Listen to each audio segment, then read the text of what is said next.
Overtime win in Starkville, Mississippi for Zach Arnett. 2-0.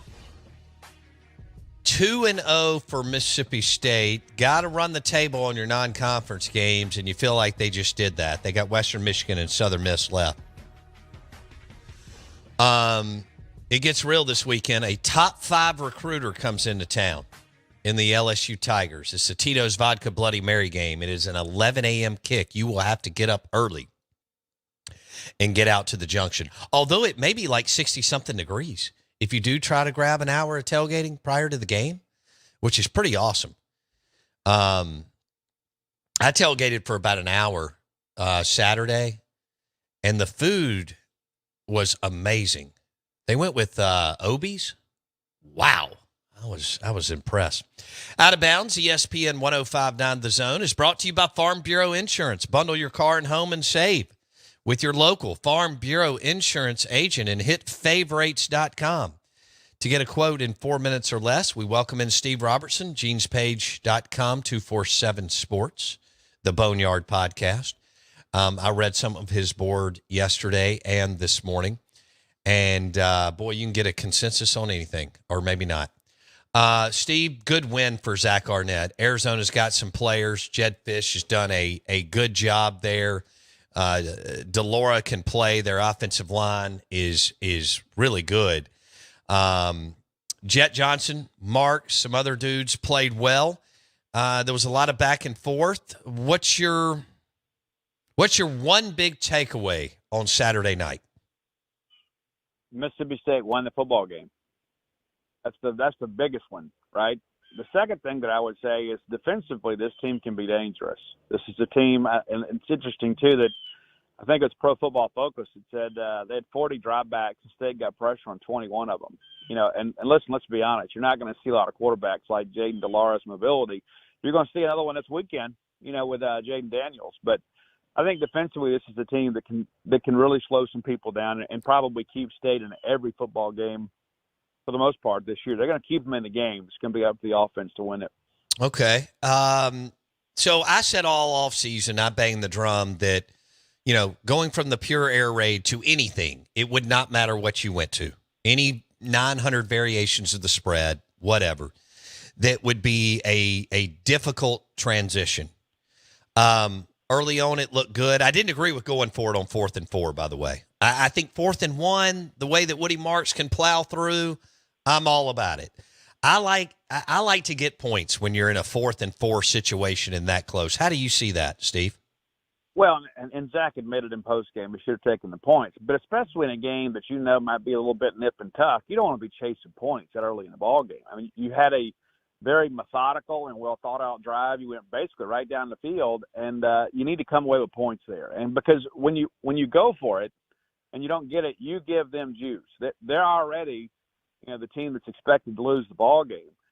It's a good atmosphere, and so people are rocking, and you're about to go in and take an early lead.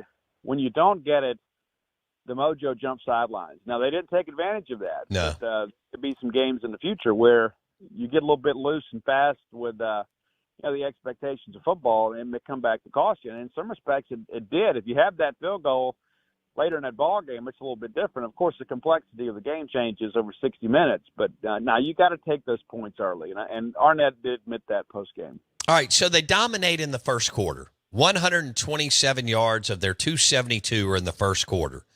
Things are rolling. Delora looks a little bit like the lights are bright for him. He's turning it over. And then Arizona keeps the ball basically 95% of the time in the second and third quarter. So people are like, well, why didn't you run the play? Well, you can't run offensive plays if you're not on the field. Arizona flipped the script, and they score on the way in at half. At that point, what are you thinking, Steve?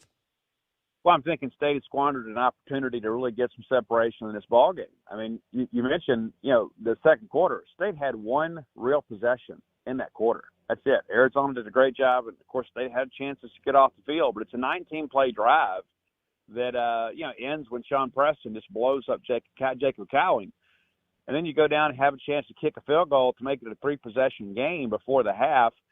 you missed it. You missed, but I think maybe the bigger issue is that really an unnecessary hold right there at the point of attack. I mean, I think Woody's probably going to clear that and score, not to beat up Cole Smith, who's been outstanding. But that's a missed opportunity there. Were to make it a 3-possession game, and we're having a different conversation today. And I really think that the impressions by many of Mississippi State football would be different today if you get any points on that drive, and then you don't, and then you give up with 48 seconds to go. You give up that ridiculous, basically just throw it up for grabs play. And McMillan beats 2 defenders, and next thing you know, they got a touchdown. And watching the game yesterday intently, I don't think he got in. I know that they ruled him in because there was no evidence to overturn it, but the call on the field stood because I think an official kind of anticipated the call there because he did not cross the goal line with the football. Nathan Pickering had the football. But be that as it may, the bottom line is the state offense should have scored to make the 3-possession game, and you can't give up that play. I mean, that's the first thing you hear as you play football as a defensive back. On situations like that, Hail Mary situations, you don't let people get behind you, and they did. Okay, so then the second half plays out.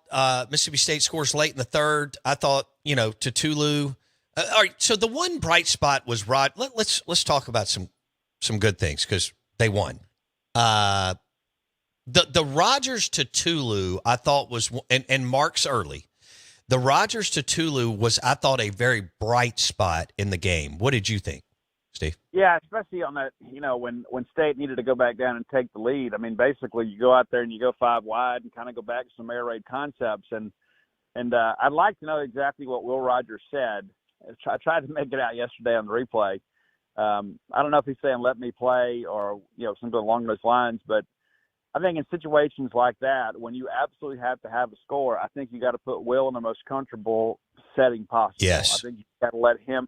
I don't even let him call the plays, but the reality of it is I think you've got one of the most prolific passers in the history of the Southeastern Conference, a guy that's won a lot of football games wearing maroon and white. And in that scenario, they did let Will do what Will does, and he finds Tulu, and then it's a bonehead flag on the sidelines to make it 15 more. And again, a drive that you got to finish. You end up getting a field goal there, but they kind of had a little malaise roll in once they got down there near the red zone. So Arizona had the ball 19 minutes in the second and third quarter. So you can't generate the plays and the reps that you want. We know that Zach told Barbay after the 19-play drive, the defense needs a rest. So run it. So when you kind of mix all that up, Steve, you've got 39 running plays and 17 passing plays. I expect that to come close to flipping going forward. I said close, not totally. No. Well, you're going to run more plays than that, or you damn sure hope that you're going to run more than 57 plays. Anyway, I think they need to be 70-30, 65-35 throwing the football. What do you think? Well, I think you got to have better balance than you had on Saturday. I think you kind of skewed too much in the wrong direction. And yeah, it's interesting, too, that people are critical of Arnett for saying after that 19-play drive, hey, the defense needs a blow. That's football 101. Right. Yeah, I mean, you go out there and you start throwing that thing around, you go 3 and out, put a tired defense back on the field. You're just asking to get beat. And so, yeah, you've got to do that. And, again, State puts a few things together there, but just doesn't end the drive. And I think that's really the message offensively is whatever you have to do in those situations where you get separation, you've got to finish drives. And you can't get out there and get a little bit too cute. And we knew there was going to be some growing pains on offense. Like you said, I mean, it was never going to be a seamless transition. But, yeah, you had little growing pains, I thought, Saturday night. But at the end of the day, you have growing pains, but you still win the ball game, and you're 2-0 today. Okay. The offensive line and the pressure up the middle on Will. Obviously, it makes any quarterback uncomfortable. You just mentioned all the things that Will does well. One of the things that, he's not mobile, and he's not fast or quick. So how do they counter that going forward, Steve? I think you got to stay out of predictable passing downs for one, and that's the thing that's kind of frustrating too. You're supposed to have that extra blocker with a tight end. I mean, and they got a lot of pressure off the edge too. And there were a couple plays that I don't know if we just missed it in pre-snap read, but they were off the edge before anything really happened. And listen, you're not going to see a lot of fronts exactly like this one, especially with Norton there in the middle. He's not a ground gainer, but he's a guy that eats up space and opens up opportunities for linebackers. But, one of the things that I found interesting, kind of watching the game back yesterday, because, Bo, when you're at the game, you miss so much. Sure. But every time Mike Wright came in the game, it was an all-out run blitz. Every linebacker on the field fit a gap. Every single time Mike Wright was on the field. And they don't respect his ability to pass, which is rather interesting considering the snaps he's taken as an SEC quarterback. And I think State's gotten a little bit too predictable with Wright on the field. I think now maybe you roll it out against LSU, but he's got to be able to throw the football to hold defenses honest, because every single time he was on the field, you basically got 7 blitzing every single play. And you'll see those linebackers, they don't even hesitate. They just pin their ears back and explode on the snap.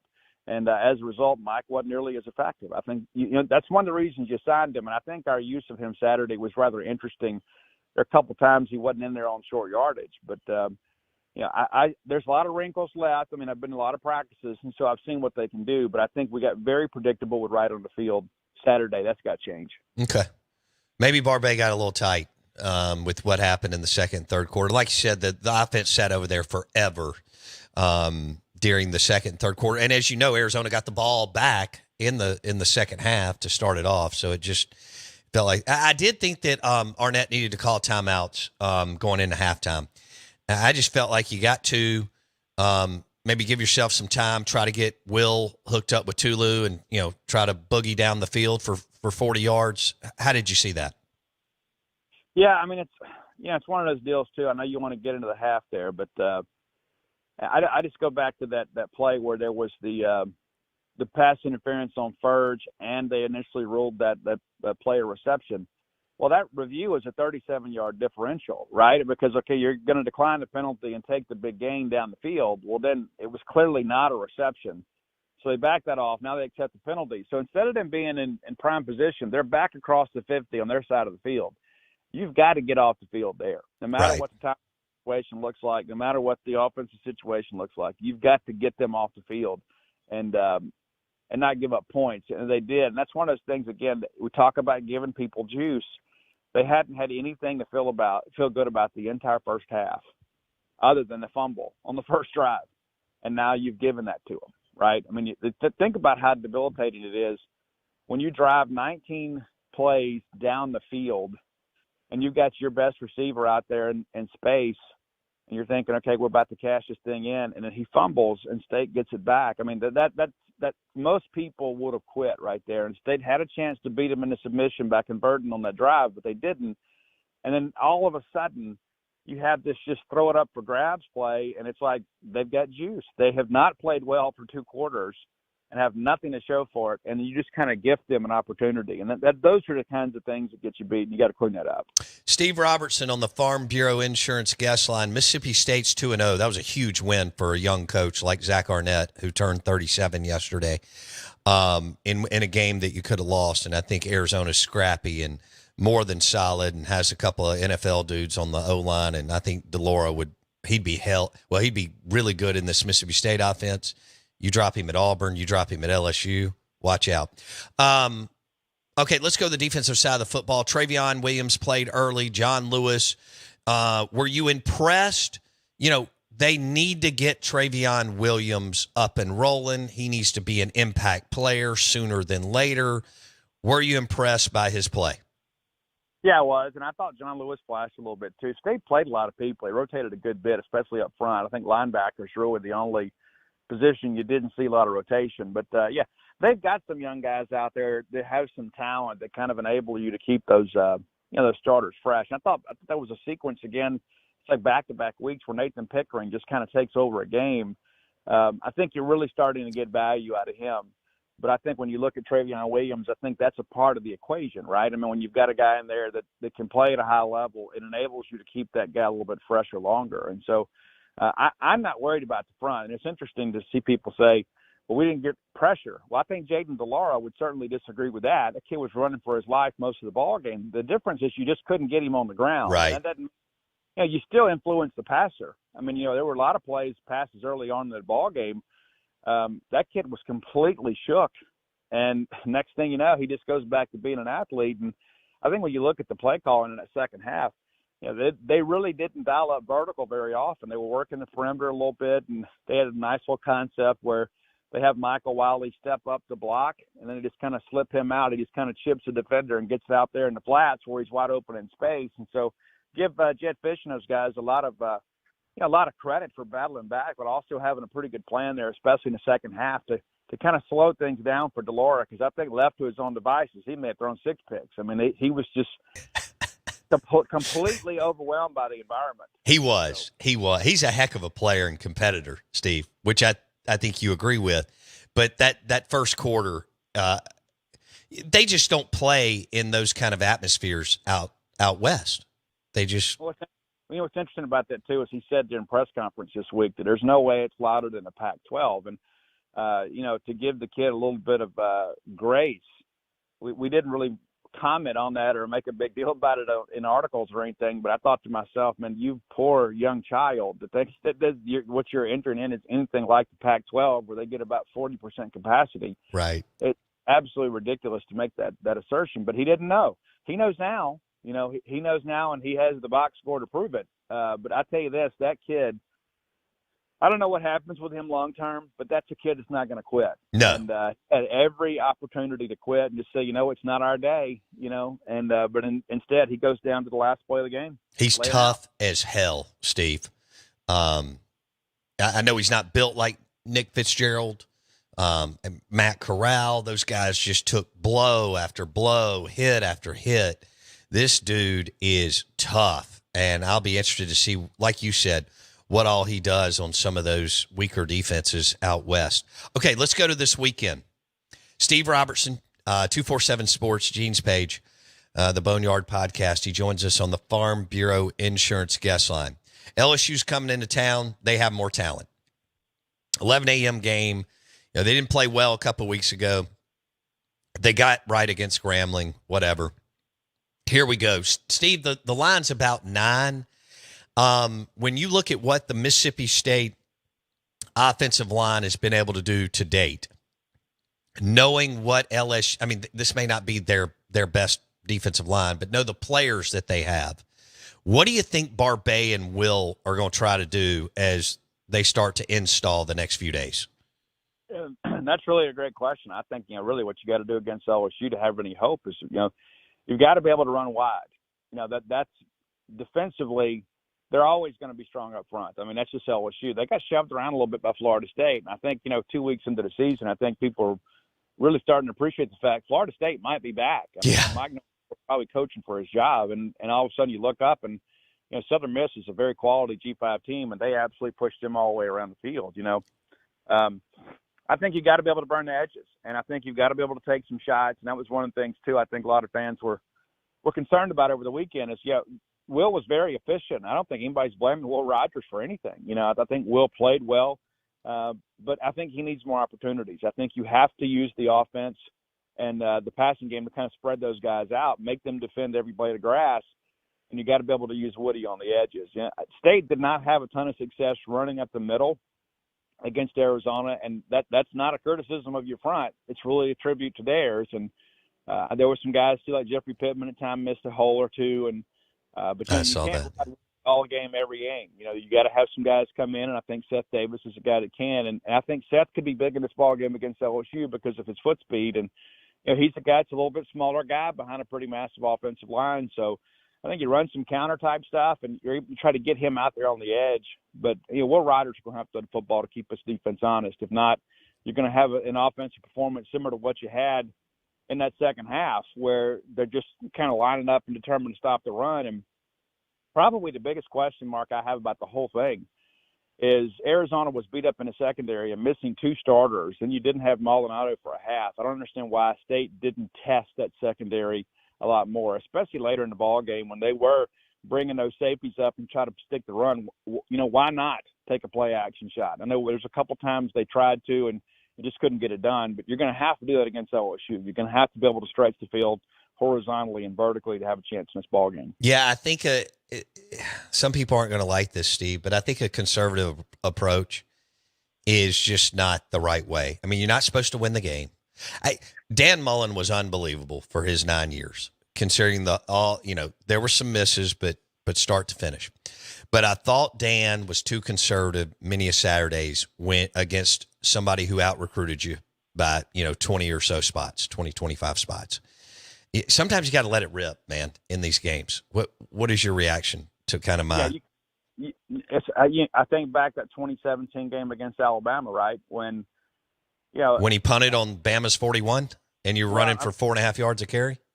Before that, though, it's like you come out and you punch those guys in the mouth, and State should have won the ball game, and then we go back to the Mullen malaise late. I mean, if Dan continues to call that game with the reckless abandon that he had the first 3 quarters of the game, you probably got some different graphics at Davis Wade Stadium today, because that's how significant that win would have been. But there were some other games, as you mentioned, where Dan kind of played not to lose. I think in a game like this, that's exactly the wrong approach. I agree. I go out there from the very first snap and go out there and throw a haymaker, and you never know, it might land. And it gives your team some confidence. We talked about that first drive against Arizona. You give them juice. You can give yourself some juice. You go out there, but if we're just going to go 3 yards in a cloud of dust, next Monday when you and I talk on the phone, there's going to be a lot of really frustrated Mississippi State fans. Well, so you're Zach Arnett. You're not supposed to win the game. I just think you've got to have an approach to go get it and to let it rip and play some wide open offense and just see where it all falls. Real quick. Do I have? Yeah. Xavion. The punt return, I think he was in there on 13 snaps, but didn't touch it on those, I don't think. How healthy is he, Steve? He's still not quite 100%, but he could have gone last week. But why do you waste him? Why do you run the risk of further injury? But he'll gradually get a little bit better. But just having him out there as a punt returner is very significant, and you saw that on that first drive, of the second half, where State gets a 3 and out, and he gets a punt on the run and gets it down to the 30. And that's one thing with this yardage disparity. I mean, State was blessed with a short end of the field several times in the ball game. So I don't even think the stats are that significant in that respect because of the way that State set up shop. But it's just about finishing drives. I think Xavion's a guy that can put you in a position to give you some advantage and some shorter fields against an LSU defense. It's been a little bit shaky in the secondary. They have. So yeah. We'll see how it goes. Detillier said this is not a rock star secondary. We'll see if Barbay and Will want to exploit it. How it doesn't look like he is yet. Do you think Justin Robinson can get to 90% by Saturday morning? Yeah, I think so. I mean, there was not a lot of discussion, or concern about him last week. He just, basically his job was to be a perimeter blocker, it appears, and did a pretty good job in that respect. But, they've got to target him and get him against some of those LSU corners a little bit shaky, because I think he's a guy that can be significant in this ballgame. All right. Thanks, Steve. Appreciate it. See ya. GenesPage.com, 247 Sports, the Boneyard Podcast. He joined us on the Farm Bureau Insurance guest line. I think you got to go. You're not supposed to win the game. I mean, just go get it. Open it up. Play to win. I like what Steve said. Try to land a haymaker. That Jason, the line could be 10 and a half by Saturday morning. It's a Tito's Vodka Bloody Mary game in Starkville, 11 a.m. kick. If you tailgate Saturday morning, it could be like 65 degrees. It's a beautiful thing.